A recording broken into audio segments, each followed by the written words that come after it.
Now, source has no form, so the mind, raised in a society focused on form every single day, focused on people, places, things, knowledge in the mind, concepts. That's all the grass that's been covering the ground. So you no longer see the ground, you just see the grass. You just see, I am the body, I am the mind.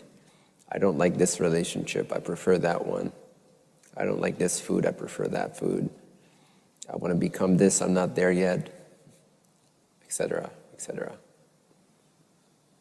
That's the grass. That's the stuff that's been growing over your original naked state.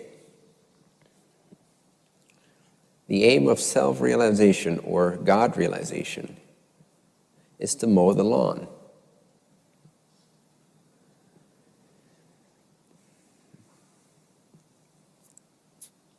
Is to see the ground of being as clearly as you can see your own hand in front of your face. To see that you are God as clearly as you can see your hand in front of your face. To know that you are God. But in order to do this, we generally have to forget all the other stuff, at least for a moment. So see if you can forget who your parents were, who your children are, who your partner is. Maybe I shouldn't start with the scary stuff. Just forget that. Forget about your job, your bank account. But you get the point. As many concepts as you can notice that you can clear, that you can relax, you can let go of. And don't worry, they'll still be there when you open your eyes. It's just an exercise. Just to let go of all the subtle energy dynamics, all the grass that you've let grown on your naked original state. All the words, all the concepts, all the influences from other people's minds. Just kind of give that away. Forget your human life for just a moment. Forget memory. If you had no memory, who would you be?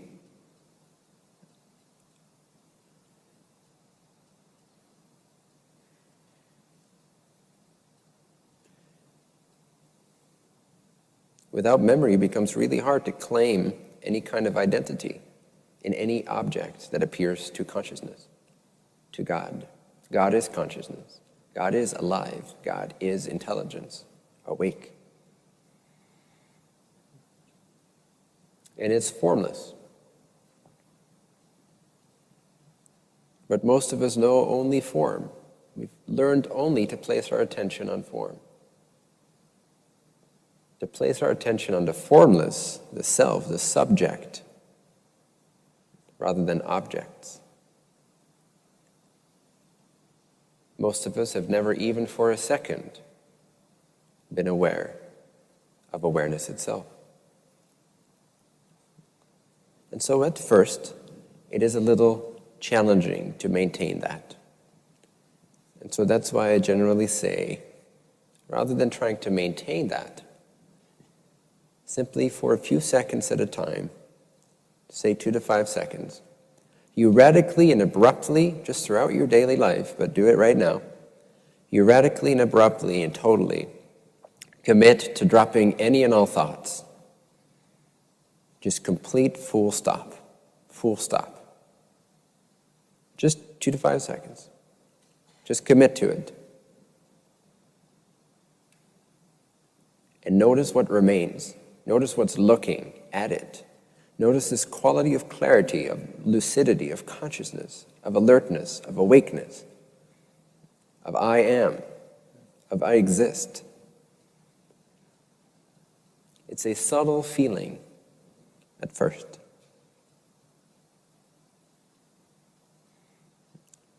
So you radically give away all thoughts, all concepts, all ownership, all beliefs, just for a moment, Be as naked as you can possibly be with the sense of I exist.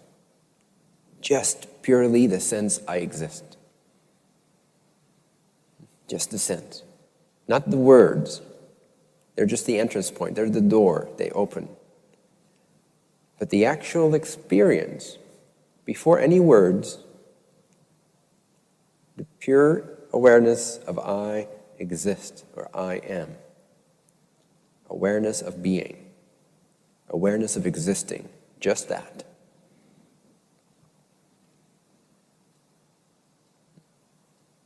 It's as if the mind begins to turn inward, back onto itself.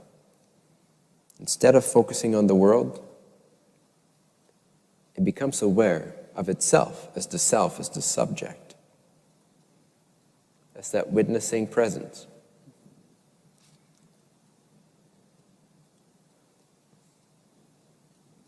Once you find that feeling, you can practice.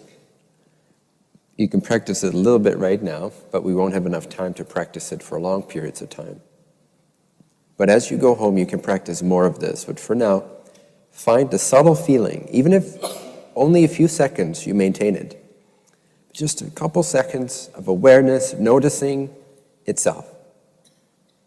Awareness saying to itself, I am aware that I am aware. I am that I am.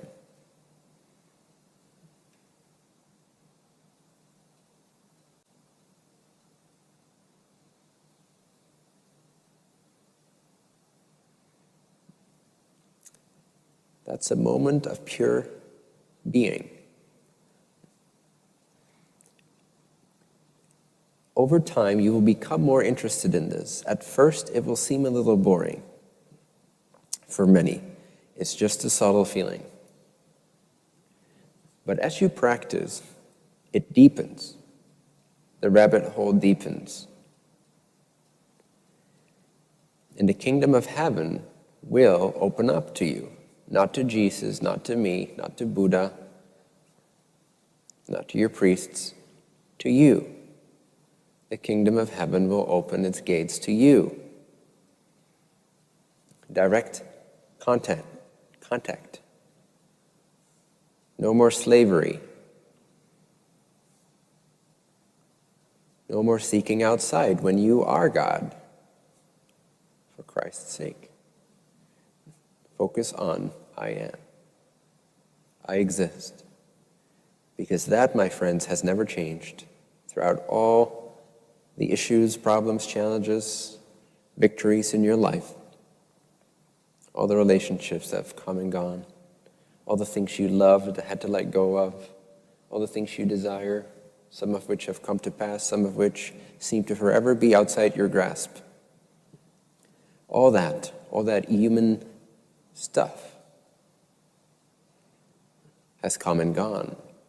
But there's something about you that has never, ever, ever, ever, ever changed. When you looked in the mirror at 5 years old, it's the same presence that currently hears my voice. Same awareness is currently staring at the mirror at a body that's 5 years old. It's the same you. It's formless, it's eternal. But once entered into, once surrendered into, once practiced more and more, once devoted to, it opens its gates to the kingdom of heaven. The love, in other words, and the light of the one infinite Creator shall be known to you directly. The infinite, formless, vast expanse of eternal joy, bliss, love, clarity, light, awareness will be revealed. And the gate to this God state, which I often call the I or the I, the gate to it is the I am, is the I exist. It's that pure sense of being. Remember when you were 1 year old, or maybe you don't remember, but you can imagine. Imagine being 1 year old, 2 years old, and you weren't thinking yet in terms of words. You had no words in your mind. How liberating, just that alone. Now everything is filtered through words. But before you knew these words, picture yourself as a 1 year old. Was that 1 year old version of you not experiencing some form, some level of I exist? Was it not being? It knew I am pre-verbal, before concepts, before words. You want to go back to that state, before the words I am. I am as a word is just a teaching, it's a pointer. Follow the pointer back to yourself, which is the subject. It's not really, it's more than the subject, but it's a good entrance point. Go to the subject, not the objects of your life. Who's the subject? See if you can feel the subject. And it's like a gradient that as you enter into it, it expands, it becomes brighter, more intense. It opens up. It's like a secret that keeps unfolding. It's like a mystery that keeps knowing itself deeper and more intimately and more joyfully, more blissfully with every go at it, with every practice run. But the beginning stages of this is simply the subject, you. When you say I, you mean the subject. You may not know this, but you do. The subject of life, right? The subject of your life is you. And everything that you observe comes and goes. But you are the subject to those items. You've always been around. There's one aspect of you that's always been around with your life. Everything that has a form has come and gone. But you, when you say me, that innermost sense of I, of me, that's your access point, that's your gateway. And start wherever on the gradient of love light you find yourself feeling the me sense. For some people, it may just be intellectual at this point. It's quite okay. Take it deeper. Over time, it will deepen. For some people, they may start to quite instantly feel a wave of bliss and joy and expanse, and like the world starts to sort of fade out a little bit. And there's a love and a light that starts to take over and become brighter and brighter. And some may, at some point, who knows, may even be now, have the realization that this is all there is. There only is love, light, awareness. The world is actually an illusion. You've never been anything but awareness, love, light, eternal, infinite, forever and ever, timelessly free. And forms are just imaginations by the mind. But you see, it's a gradient. You have to start with where you're at, and immediately you will begin to taste the benefits of this practice. So for 2 to 5 seconds, that's the beginning. For 2 to 5 seconds, you stop all your mental activity. You stop looking outward for objects, places, people, things, and thoughts, just for a few seconds. And you notice the subject that remains, the innermost sense of me, the innermost sense of I'm aware, I exist, I know this moment. And you stay with it just as long as you can, just a few seconds, just linger on that fragrance. The more you do this, the more the kingdom of heaven opens up to you. The more Christ consciousness starts to pervade your consciousness. Because it's the same one consciousness, ultimately. And the more you sort of let go of the world, your version of the world, your thoughts about the world, your thoughts about your life, if you dare to just kind of relax that for a moment, relax all that memory, relax all that tension. And you can do this gradually, depending on how comfortable you are with sort of the free fall into relaxation. But the point is to give away your world, because it creates the ego which veils the truth. It creates a separate sense of subject rather than the wholeness of the self. So give away as much of your life as you can, mentally, right? I'm not saying you should quit your job right now and all that stuff. I'm just saying during those exercise moments, you give away all ownership, all tension, all attachment to any of that as much, as deeply as you can. And you relax into that letting go. And for some people, even this will just take some time. The body might shake a little bit, or you might come up against some fear for letting go of those mental ideas that you believe you have to hold with so much tension. Otherwise, they'll disappear from your life. Right? So even the process of just relaxing attachments is already a challenge for most people. And that needs some time to relax and unwind and gain some trust in the process. Gain some trust in the unknown, in the free fall of what remains, the space that remains, when you stop thinking about your life just for that period of time. It's called meditation. Look it up. You can Google it.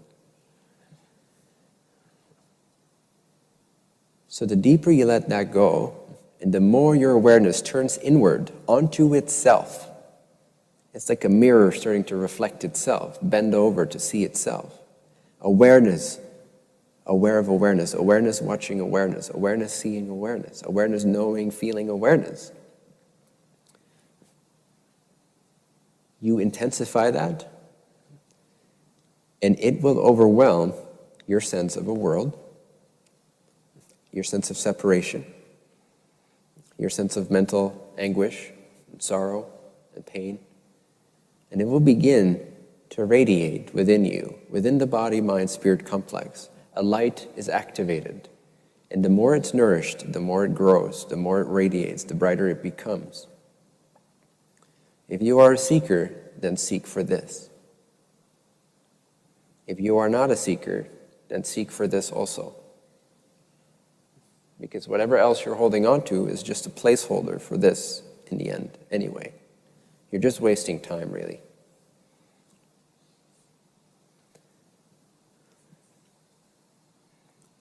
This is to know the Creator within, and it will unfold. It does not remain an intellectual statement of awareness, watching awareness.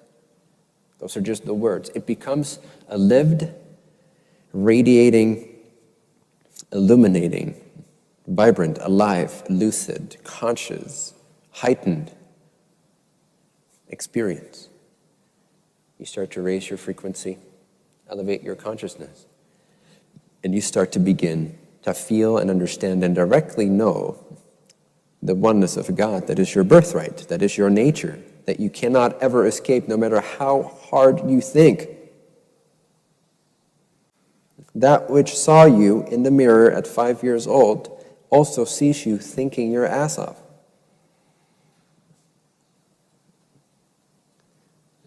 It never goes anywhere. Because it's covered with grass, it feels quite dull, like a dull sword, or like a dim light covered with dust. But as you start to mow the lawn, clean the light bulb, the more naked, the more pure you become in that awareness, the more the light and the love of God, if you will, of Source, begins to radiate through your pores, through your veins, through your mind, through your thoughts, through your actions. And you will directly know more and more closely the one infinite Creator, the one self in all selves. And it will be your personal liberation simultaneously, which is great.